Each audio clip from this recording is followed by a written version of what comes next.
Hello, everybody, and welcome back to another exciting edition of a recovery story using neuroplastic treatments. My name is Alec Casson. I'm the co founder of Pain Free Comeback, and I am joined today by Maya.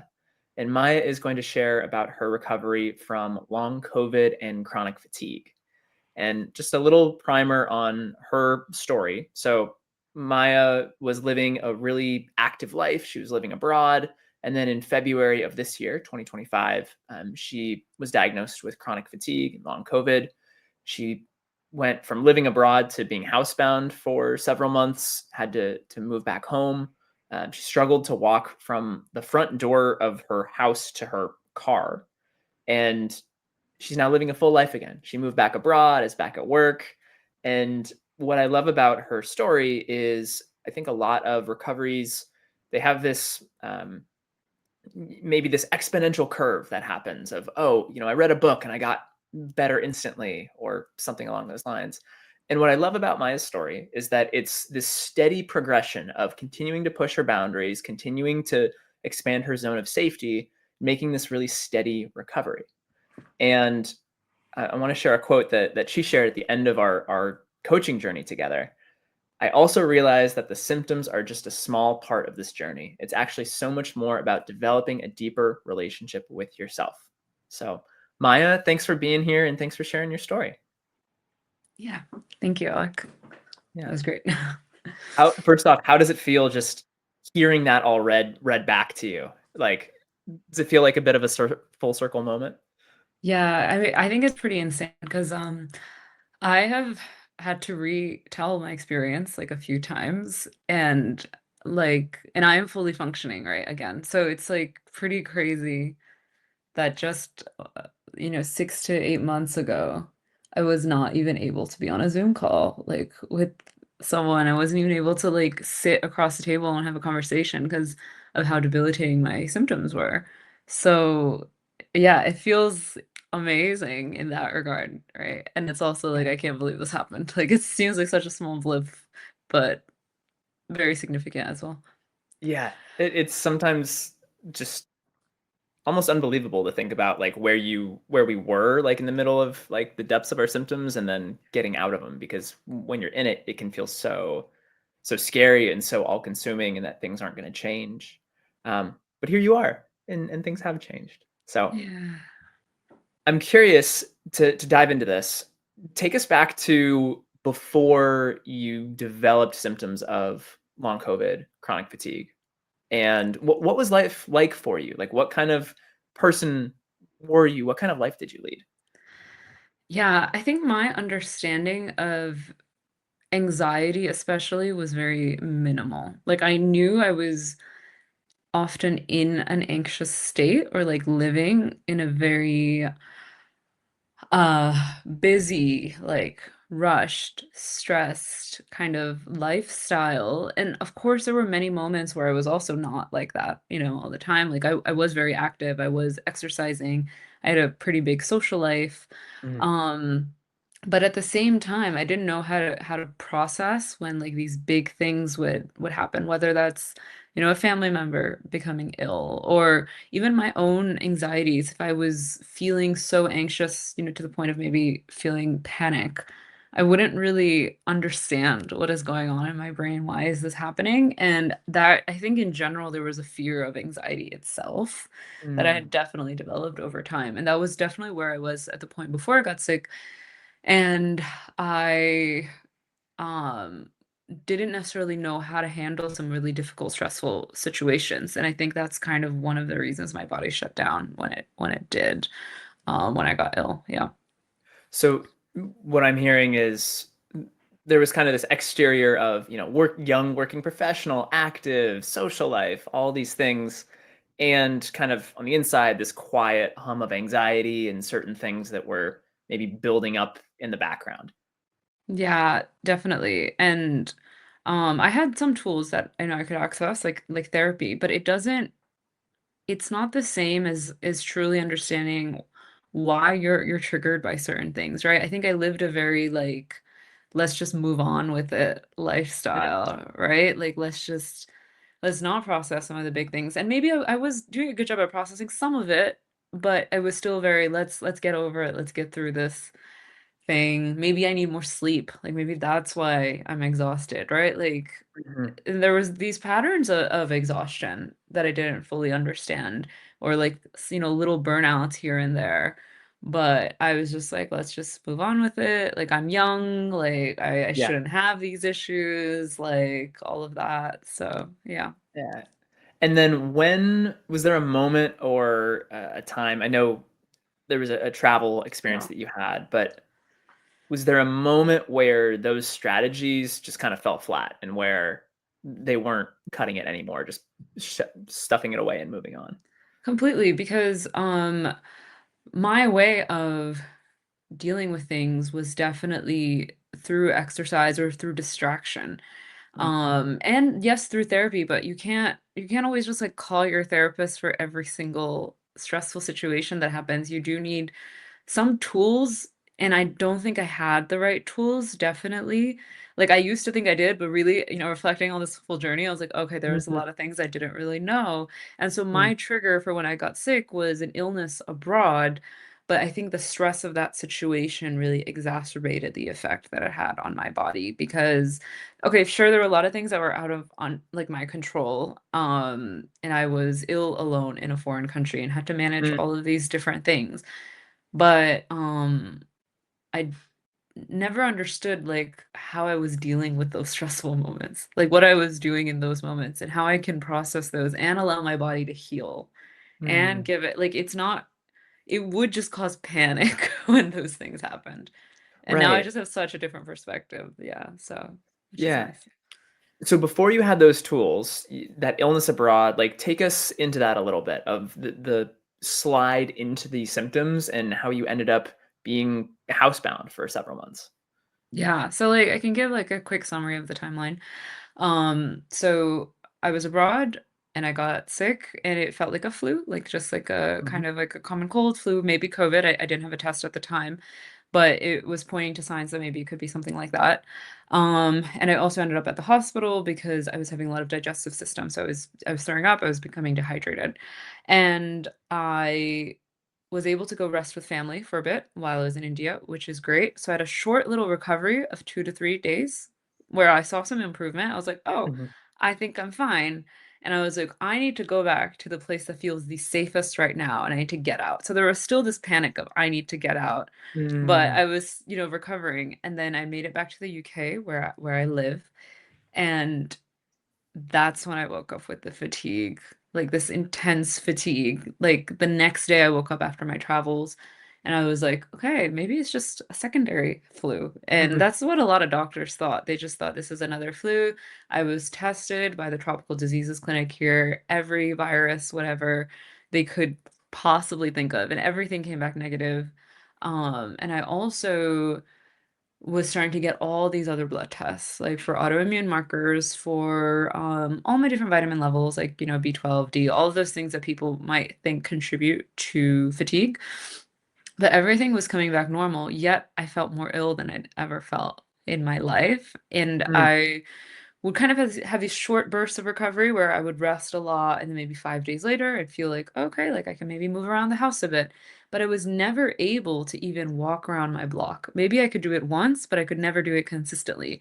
And I was like, this is weird. Like I am someone who used to walk like hours a day or Mm. like exercise multiple times a week. Like I knew I was very fit. So I didn't understand, huh, like it's now become 3 weeks, 4 weeks. Like, why am I not able to do this stuff? Why am I not recovering? Why are all my blood tests coming back normal?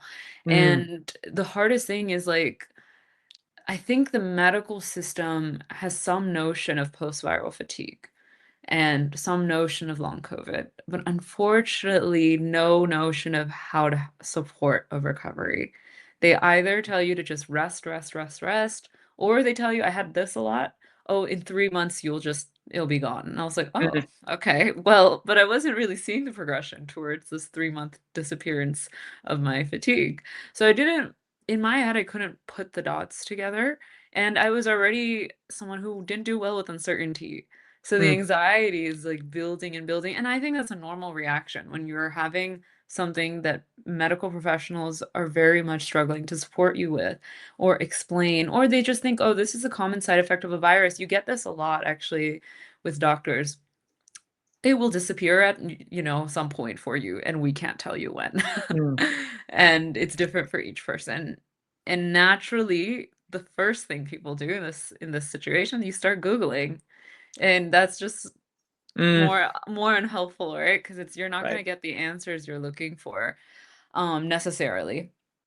And yeah, So go for it. you go into the medical system, and given this uncertainty, and like you said, navigating Mhm. uncertainty had been challenging, and especially just in this place where everything is normal, these tests are normal, and yet you feel like crap, right? It's a really scary place to be in. Yeah. When were you given the diagnosis of chronic fatigue or long COVID, and did that help or did that hinder things? Yeah, that did not help at all, and that's a very good question. So I got these diagnoses at several different points. So the first time I got it was probably 10 to 15 days in, where I had done all the tests from the tropical diseases clinic, and then I went to my doctor's office again, being like, "Hey, all these tests came back normal. What do we do?" And that was when my doctor was like, oh, like, young people after they've had a virus, they always do this. They like try so hard to go back into activity and it backfires. Like, you need to only step outside your door for 1 minute and then maybe 2 minutes the next day. And I was like, what? What? So, yeah, and that had a huge, I didn't, looking back at it now, but at that point, it had such a huge effect on my symptoms. It got like literally 5 times worse after I heard that diagnosis because I am now scared to move, which is the wrong thing in Right. this whole journey, right? You don't want to keep ensuing fear, but you're being told of the classic the post-external malaise diagnosis, like the PEM, where they're like, oh my God, you're gonna like exceed your limit, and then you're gonna have this horrible side effect to exercise. So you don't want to do that. And in some ways, we can say it helped me from becoming maybe completely bedbound because maybe I never pushed my limits at that stage, knowing maybe that was a little helpful because I know some people will try to push through the pain. Mhm. So I never did that.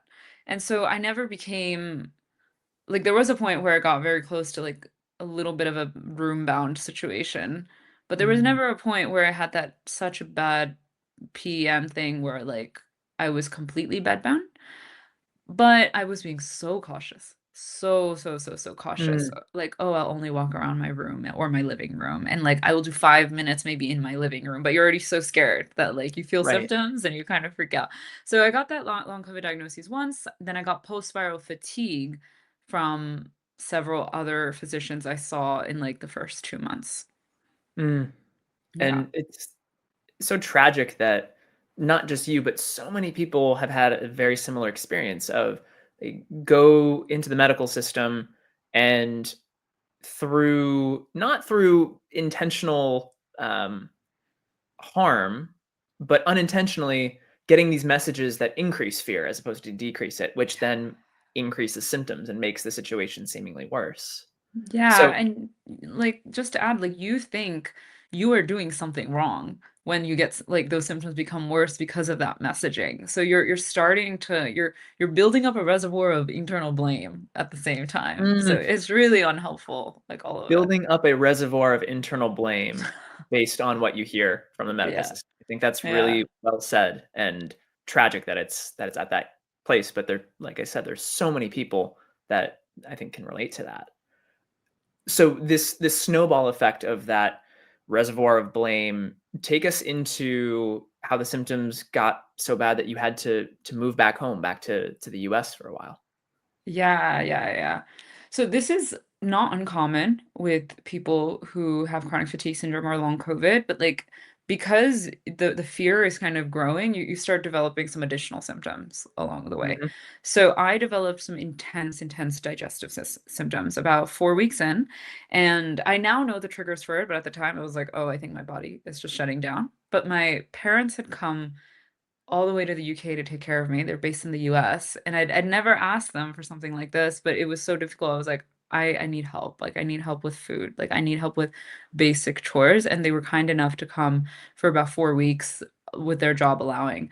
And when they left, I think they had provided me with such a sense of safety that when they left is when I started developing digestive systems because I was dependent on my parents for like food, like they were really Mm, helping me out. And then you lose that. And then, so when I started eating again, once they'd gone, it's almost like I'd built this like insane relationship with food, this like adding so much meaning to that and my health that when I started, let's say, eating food that I felt like, wasn't prepared by my family with like love and care, I was like, okay, maybe nutritionally I'm doing something wrong, but I started developing digestive symptoms. There's a very clear link between that.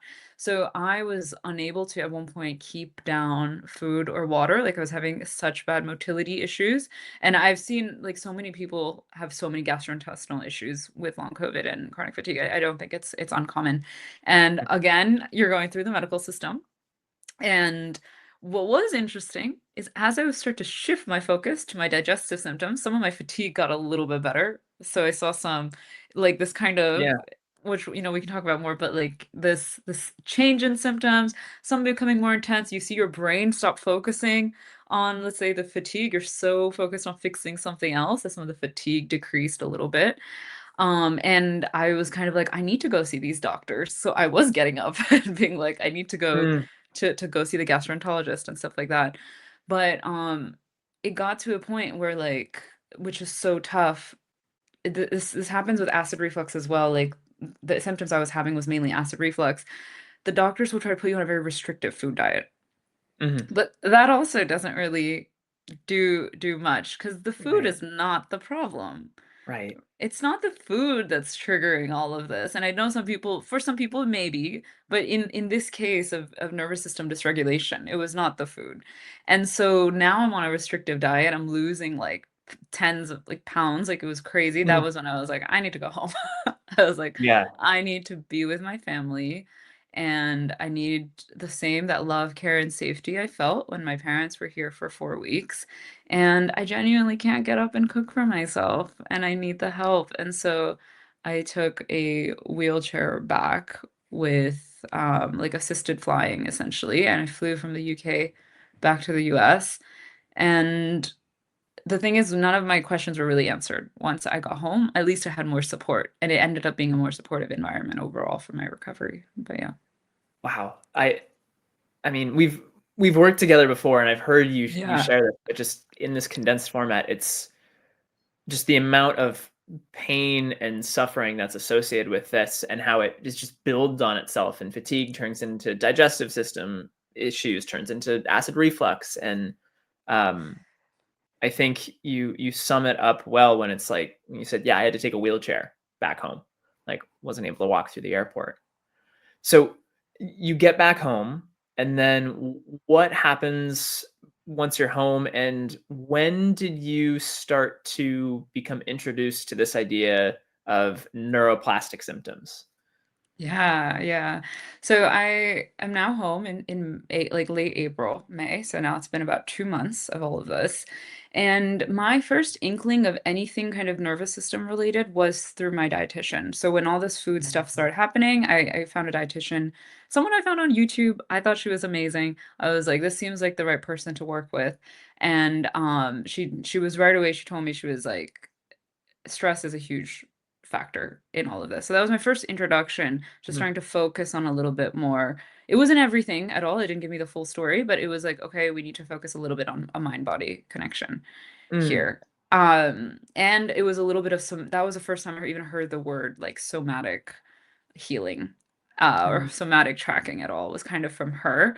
And it was the idea of really accepting and being at one with your symptoms. And I was only applying it to my digestive symptoms. I wasn't even thinking I could apply this to my fatigue, by the way, at right. this point.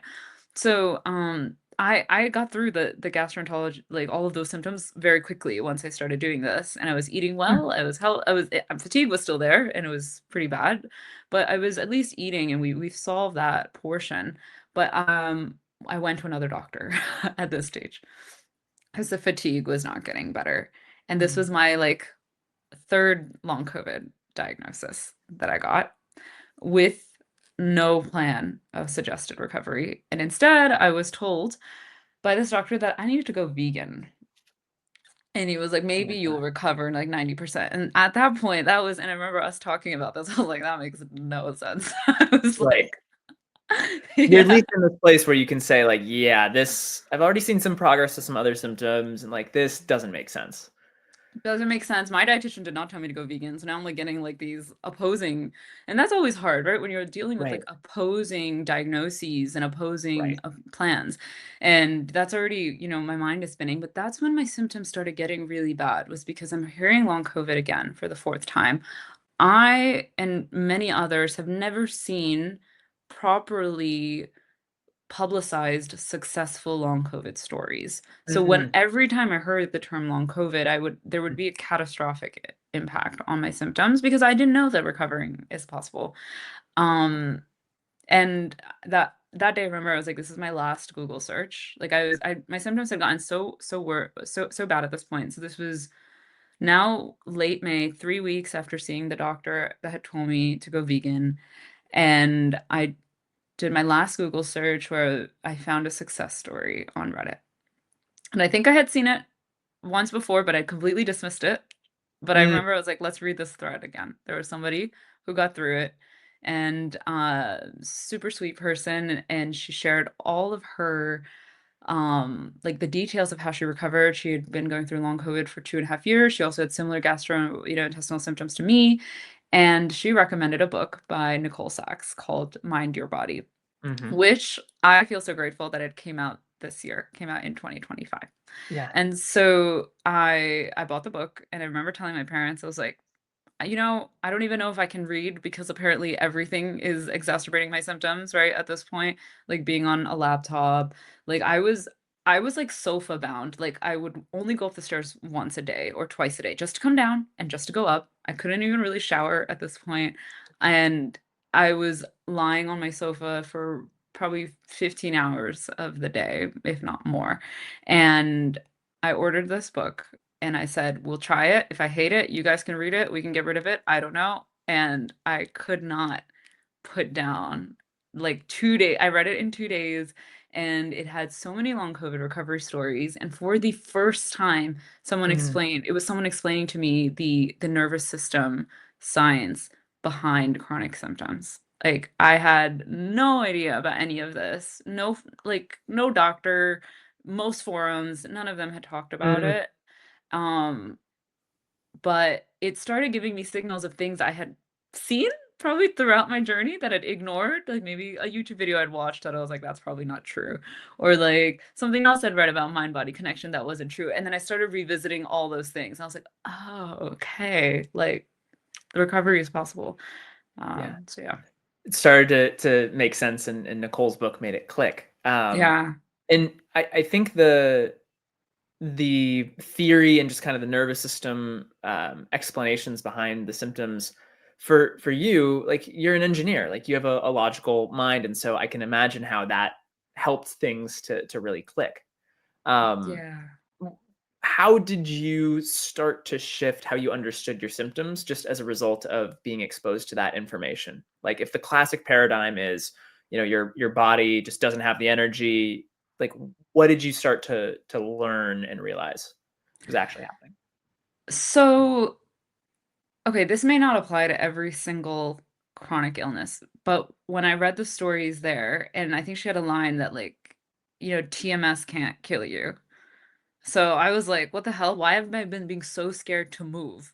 So when I Mm. read it, I got up and I walked straight out the door. I was like, Mm. I'm gonna walk just from my front door to the stop sign, something I'd been so afraid to do. And I have to say, yeah, because I'm an engineer and because I really needed to understand the science behind this, that provided me with such a sense of safety. So Mm. the belief part of it, I may have gotten quicker than others. I had no skepticism when I read it. And also, it was solidified by the recovery stories that I was like, I realized being scared to move is what is making this worse. And I was able to make that Mm. connection very quickly. So the first thing I did, and I already felt a reduction of symptoms while I was reading Yeah. because of the sense of safety. And I know not everyone has that experience, but that made it true. That's when I knew this is Yeah. TMS. And Yeah. uh, TMS, tension myositis syndrome, or myoneural syndrome, for those who are listening and might not be familiar with the term. Um, I I think it's interesting that you had to, like, everything clicked, and part of that is probably because you went through such a slog, such a nightmarish situation with all these different symptoms where you were open to it, right? Like, in some Yeah. ways, maybe had you not gone to all of those different doctors, not had all those tests, not had all those conflicting opinions, you wouldn't have gotten to the point where, or so quickly, where you were like, yeah, this is actually mind body or neuroplastic. So, Yeah, definitely. Because I think I had seen that the term mind body so many times, but the misconception is that the pain is in your head. That's sometimes what it seems like it's suggesting, and that was definitely true for me. And that's why I think people are in denial for so long because not denial per se, but like who wants to be told or felt that this pain is real, but you need to understand how the symptoms are being generated and Nicole's book did that well, but also Dr. Howard Schubiner's book, Unlearn Your Pain, has a very, mhm, very good section with studies showing, like, for example, someone who loses their limbs, right, but have like strong pain where like, their arm might have been. And right, like these different examples that start to highlight neuroplastic pain, and I think sometimes you really need it to be scientifically explained properly. So I stopped really calling it mind body. I was like, yes, it's mind body, mainly because you can start using your current perception, right, to help train your brain out of it. But it's really brain body. This is your nervous system. This is yeah, your autonomic nervous system. And you have to understand you are not generating the pain. It's not in your head, and it's not because there's something wrong with you. Your nervous system is dysregulated and it is an organ in your brain. So there is something going on, and you can accept that yes, you are sick, but you can get out of it. right. Essentially, it's important. Very well said. Yeah, the symptoms are very real. They're not in your head, they're in your body, and you can't just wish them away. And the treatment is not to, try to keep fixing the body, because that's what gets us deeper down the rabbit hole. Um, okay, so going back to your story here, you read Nicole's book, you start to see these glimmers of symptom reduction. Then what happens? Yeah, I think I just know I like working with, like a one-to-one coach. I knew that very quickly, and I was listening to some podcasts of, various people who had gone through this experience and maybe had become a coach, and that's when I started doing my research, and that's when I found you. And because exercise had been such a big part of my life, I just loved that you had worked with athletes. That was like such a big draw for me. Um, and yeah, I chatted to a few people and I just felt like I connected with you. But I started that process because I was like, I need someone who understands what I'm going through, but has gone through it, gone to the other end, and also has seen people through a recovery process. That was very, very important to me. Um, and so it was very natural for me to start working with a coach. Yeah. Yeah. And I'm glad you reached out, and it's so helpful to have a client who had was just really open to this, and really knew what needed to be done. And I love the way that you approached your recovery of this, slow and steady. And that's not a knock in any way, shape, or form. It was just this consistent proving to yourself that you can do these things, expanding your zone of safety. What was the process like for you, when we started working together, some of the tools that you started to put into place, and what were some of the results that you started to see? Yeah. Um, I think confidence with physical movement is hard, right? When you have been bedbound, housebound, whatever it may be, for an extended period of time. So I think early on we really worked on building that confidence. Like we had so many conversations about just the fear of walking, but like doing it with fear, right? Like you're not trying to dominate your fear at the same time. And I was probably doing that in the beginning. I was like, okay, I'm gonna go out and walk, and then I would feel some fear creeping in or symptoms creeping in, and I would be like, ah, I'm doing this wrong, maybe. And that would be when I would maybe reach out to you, like, like, hey, why was my walk around the block hard today, but not yesterday? And you start learning like one, the symptoms just don't go away right away, right? Like you can't, if you could control your symptoms, you wouldn't be like ill to begin with. Like Right. it's gonna be this like up and down process. But the point is that you can do these short, small goals. So I think the early process for me was setting those small goals, being consistent, not being too hard on myself, but making sure I got some movement a day. Mhm. So like maybe that was a short walk around the block. Maybe the next day was longer, but maybe that scared me out to like going back and then like slowly expanding it.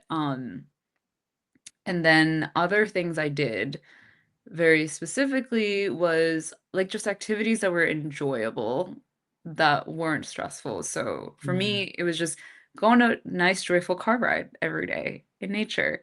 Yeah. And like, because that's getting out of the house. It's still a little bit low effort. And, you know, in the beginning, getting in the car was so scary and I would have so many symptoms and I wouldn't get out of the car wherever we went. But Mm. like, it was to set smaller goals, and I definitely think we talked about it, but it was kind of like, "Let's get in the car, let's go to the grocery store." I don't have to get out of the car. But then I remember when we got there, I was like, "Oh, I think I can get out." And then I was like, "Okay, I will." So it was a lot of these spontaneous little risks Mm. and with as little pressure as possible, essentially. Little yeah, little risks, as little pressure as possible. And one thing that I remember from working together is, you would maybe do these things like sit at a restaurant for the first time, or see friends again for the first time, and you would have, maybe the day after, you'd have quite a few symptoms, or a lot of fatigue and rest. But I just remember this kind of excitement that you had, or this desire to try it out and to be willing to see what happened. um, and I think that to me was a really such a great perspective to have on activity. It's like, yeah, I might end up having symptoms after this, but this is just me retraining my nervous system, retraining my brain that this is safe. And there was that, kind of the draw forward and the interest and maybe even the adventure of it was outweighing the fear of the symptoms coming back. Yeah, definitely. And I think keeping the goals small is what really helped with that. Like, it was just, let's see. I remember, I think one of our first sessions was right before I was supposed to see a friend, and I was telling you, Mm. I don't know if I should do this, whatever. And you were like, yeah, just see. Like, let her come over for an Mhm. hour. Like, and I was like, okay.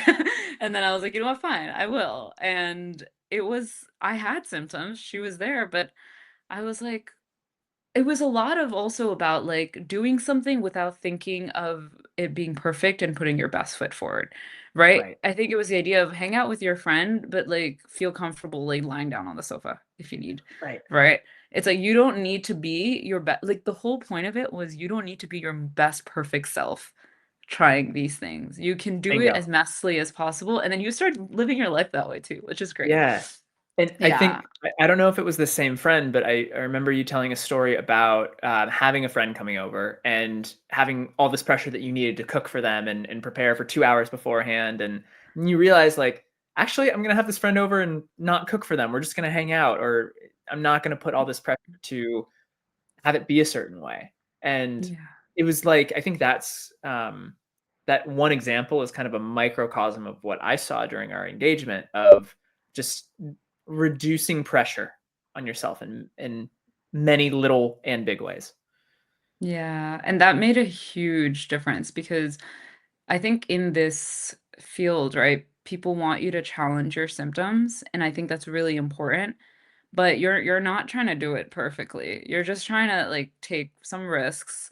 You wanna try something new. It's okay if you have symptoms, and it's okay to rest the next day as well, if you do. I used to do that a lot, right? I would try something new.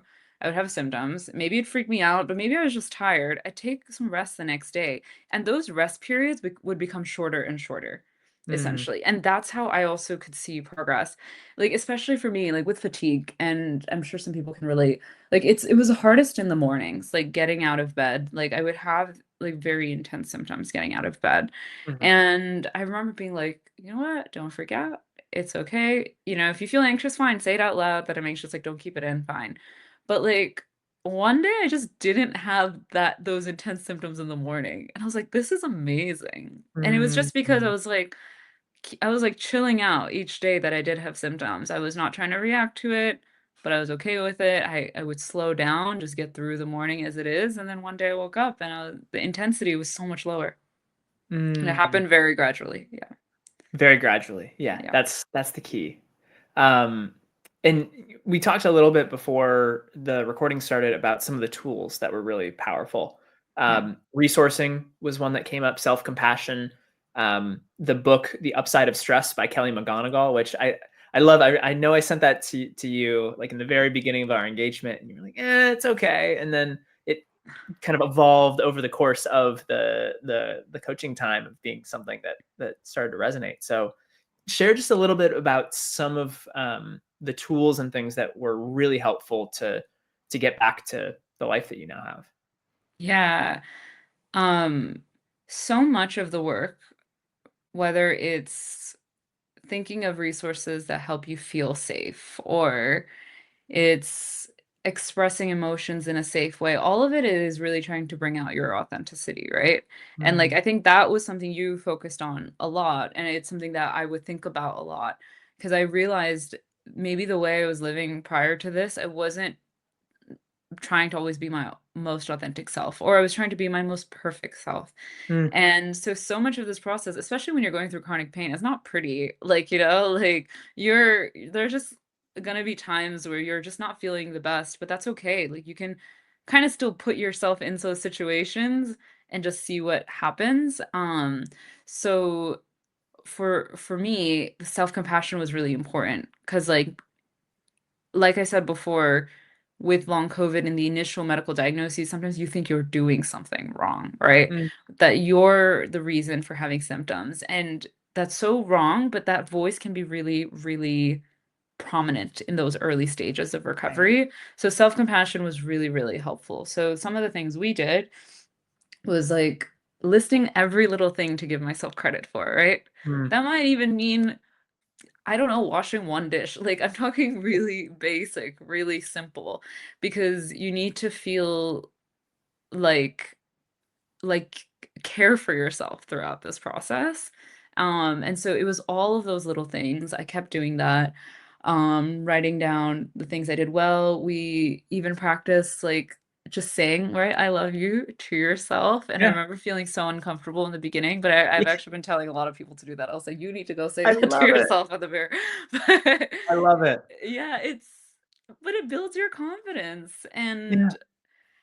And that was huge. And then we talked about stress a lot because I think that it's quite normalized to try to live a life void of stress. Like we try to Mm, avoid stress, but what we're doing is we're creating fear around stressful situations, and you're creating a pattern of being stressed while you're stressed, like a fear of that. And so the upside of stress, and Kelly McGonigal's book, like the primary thesis is that if you start viewing stress as something that can power you, that can be really positive, that is also a very normal part of life, you have a very different physiological reaction to it mm, versus if you feel like you're in a situation that you can't handle it, or you have this deep belief that you can't handle it, you might end up with chronic pain, right? You might end up having a response of like your body kind of shutting down. And so we worked a lot on, and that's something I'm still really working on right now as mm, I'm living a life again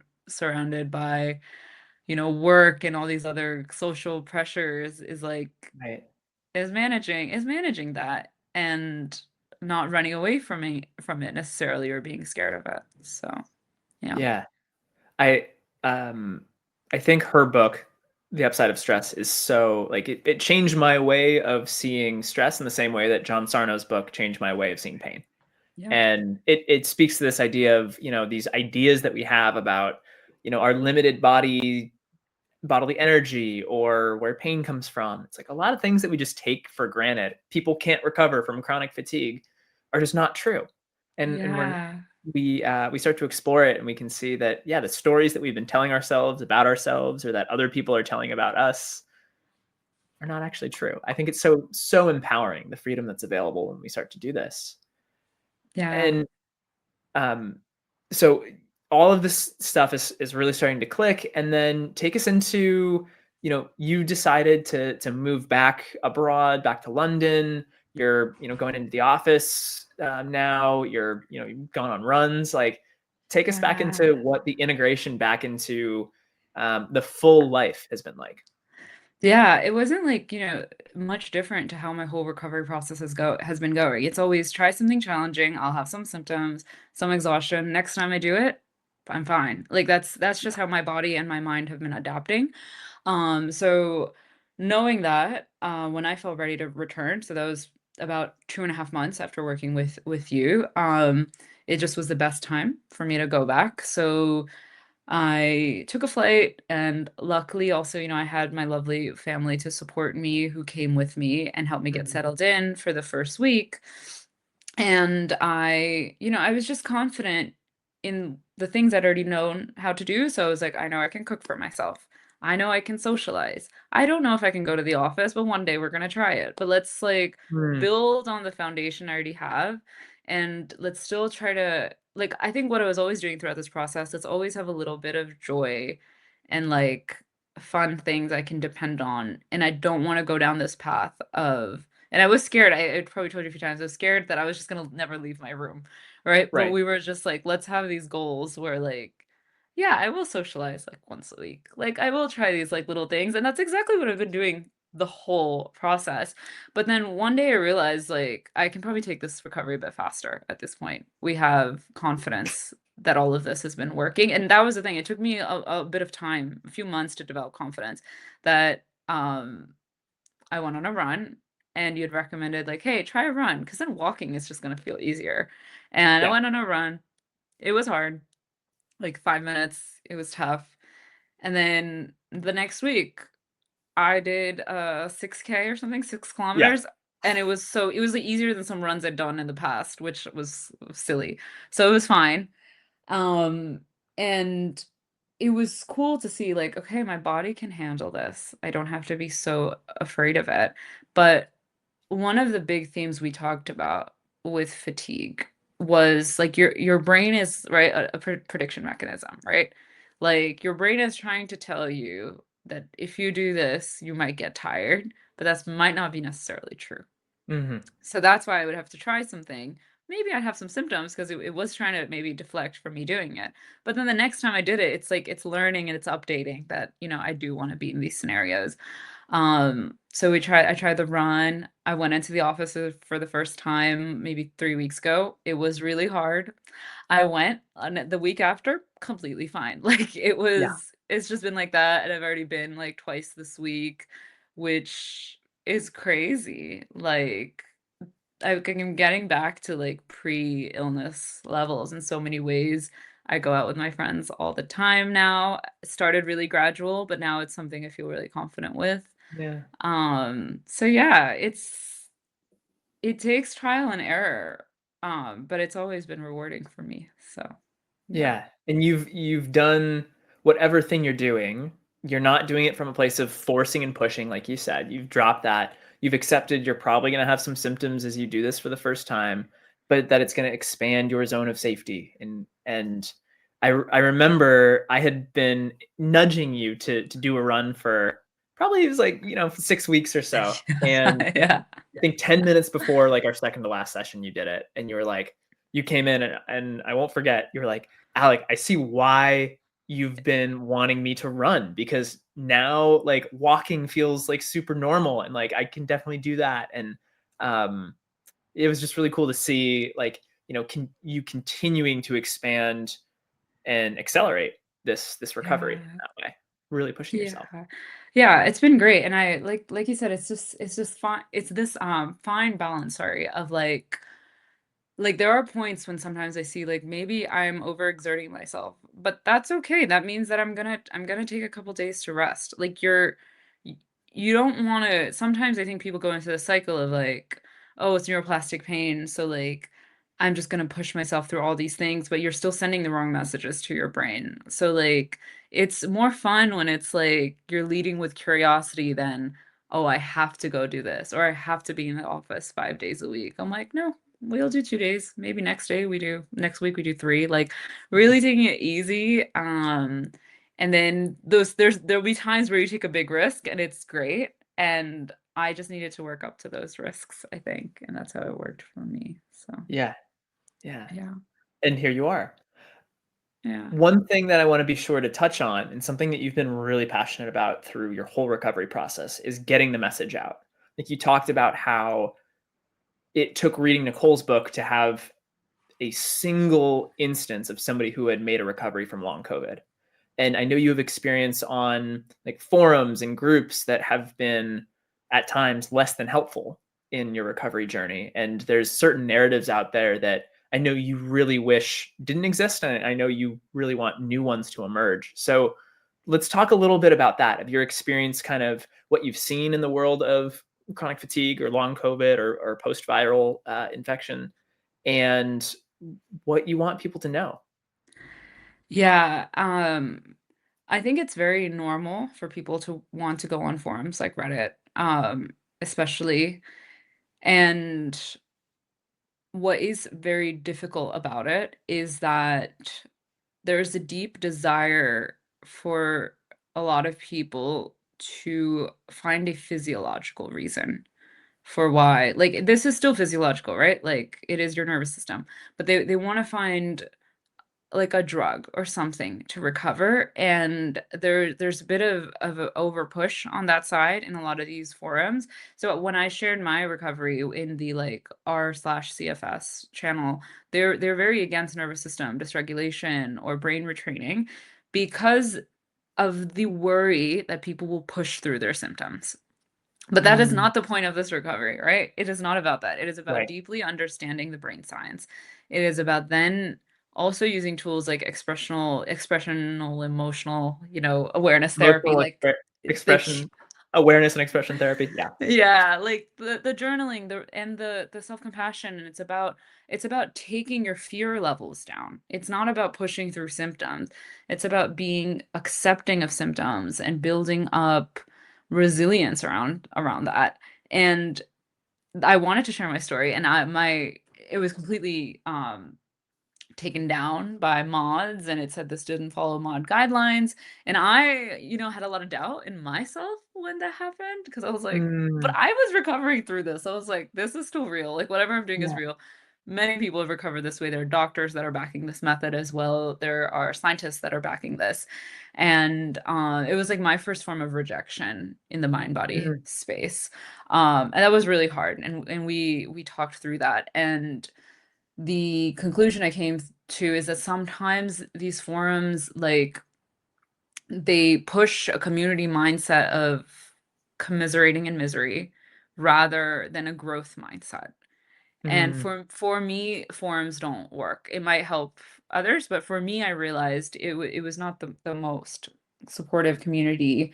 Um, and I guess what I will say is every single person I have seen who has recovered from chronic fatigue or long COVID and whose blood work has come out as similar to me, has recovered through this method. mm, Like, for the most part, in some form or shape, a molding of their own.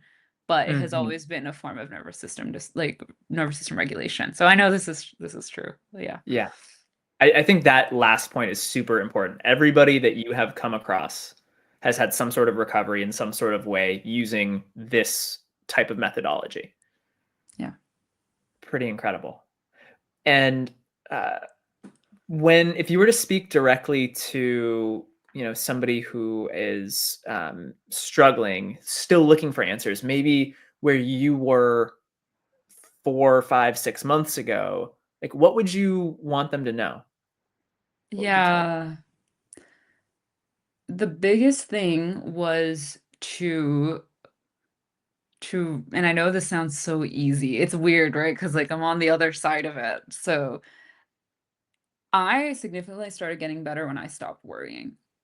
Like Mhm, giving 100% of myself to this process and the belief that this is going to work for me was huge because I'd seen it work for other people. And I've always been like that, where I'm like, if this works for other people, I don't see why it wouldn't work for me. So I mhm, had that strong belief. And I think that's really important because sometimes it can feel like, oh, maybe it worked for them, but it's not going to work for right, me. You want to switch that and be like, okay, I'm as human as any other person. right, And like, okay, maybe I might have some vitamin deficiencies, that's fine, like, I can take vitamins for that, but, like, that doesn't make my case any more unique than some of these other cases, especially because I've read some of the most debilitating, like, people who've been so bedbound, who haven't been able to read, who have been Mhm. able to come out of this, and my Mhm. symptoms were a bit like, I wasn't even at that stage, so that's when I knew I was like, "This is gonna work for me."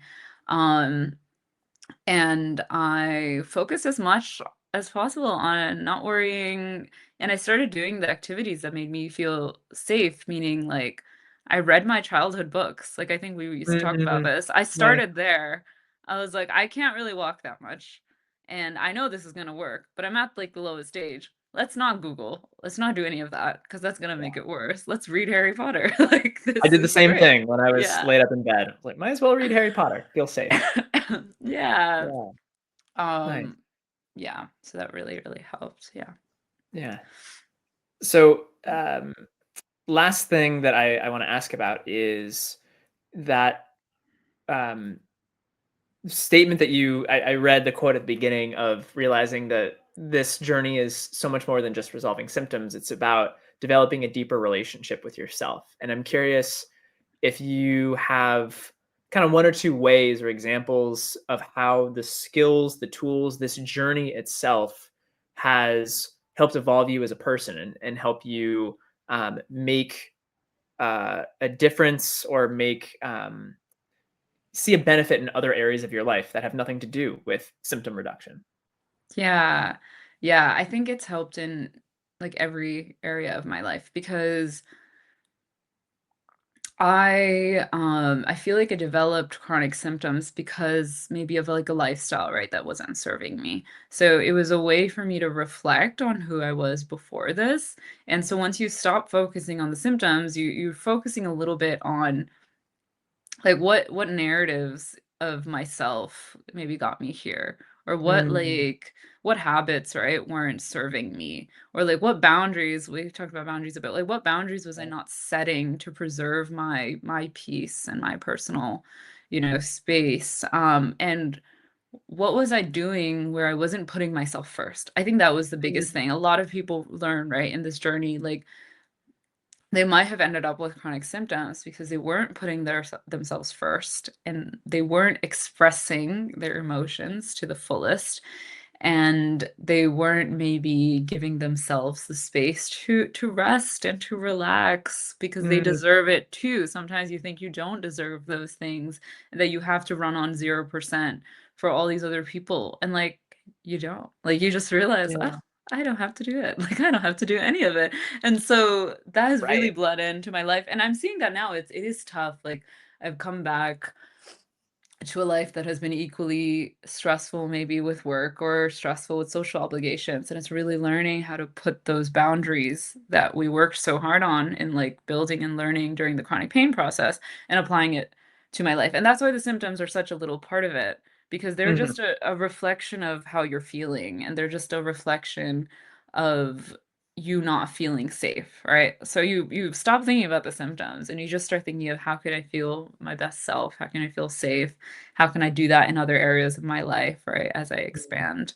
Um, and it's something I think about now every day still, even though I'm pretty mhm, much symptom free. It's like, yeah, am I taking a break? Am I mhm, relaxing? Like, am I shutting off after work and making sure that I am putting myself first, right? So mhm. yeah. So well said. I have this sense, I don't know, but I maybe in a few years' time, you might be a coach in this space, just from the way that you're Aw, talking about this, and, like, I see your passion for it. So we'll that's see. sweet. Well, Um, you've inspired me, Alex, so I'm grateful to hear that, and I'm honored to hear that. Um, any last words just for the people who are listening? Any words of wisdom you wanna leave them with?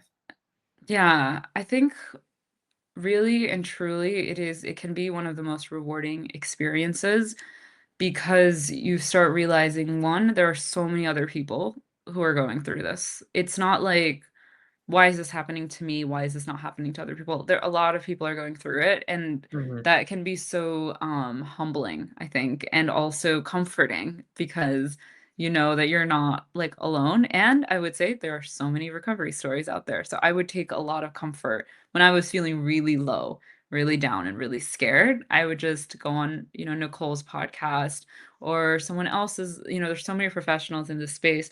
Um, or a little YouTube video of chronic fatigue recoveries, and I'd be like, okay, like I'm on the right path, and it would give Yeah. me that sense of safety. And I think the last thing that's really important is is really just normalizing going through a tough time in life. This was something that was really big for me. Mm, I was just like, life is hard, and it's really freeing to remember that. It's like yeah. life is hard. There's good times and there's bad times, but if we're all going through a life that's hard, then why sweat it, right? Like Yeah. it almost makes it easy. Like it has Yeah. like that kind of effect. So And we can be in the muck or be in the challenge together as yeah. opposed to isolating ourselves. Yeah. Yeah, 100%. I Yeah. agree. Don't isolate yourself. And I asked for, I guess this is the last thing. I asked for a lot of help. I did. Yeah. I asked Yeah. help from you. I asked help from my family, even when I was Mhm. afraid to. I asked help from friends, and I think that is the best resource. I still do. And yeah, if you're helping other people, and usually those are the people who get chronic symptoms or are usually really there for others, it's like it's now time to let other people be there for you. So So well said. I wish yeah. everybody could hear that message that you don't have to do this alone. You can ask for help, that people want to help you, Mhm. even if it's scary. And I know you Yeah. did that multiple times on the journey, and it was really inspiring to see. So, oh, well, Maya, thank you for coming on and sharing your journey, in a small way, starting to change the narrative. And I can just imagine somebody watching this who was in the place where you were 6 months ago and benefiting from it in the same way that you benefited from recovery stories and people who are talking about this. So thank you, thank you, thank you for being here. And looking forward to seeing this journey to continue to unfold for you. Yeah. Yeah. Thank you, Alec. Yeah, this was great. I enjoyed it. All right. And thanks everybody for listening, for tuning in. Feel free to subscribe to the channel for more recovery stories, and we'll see you next time. Take care, everybody.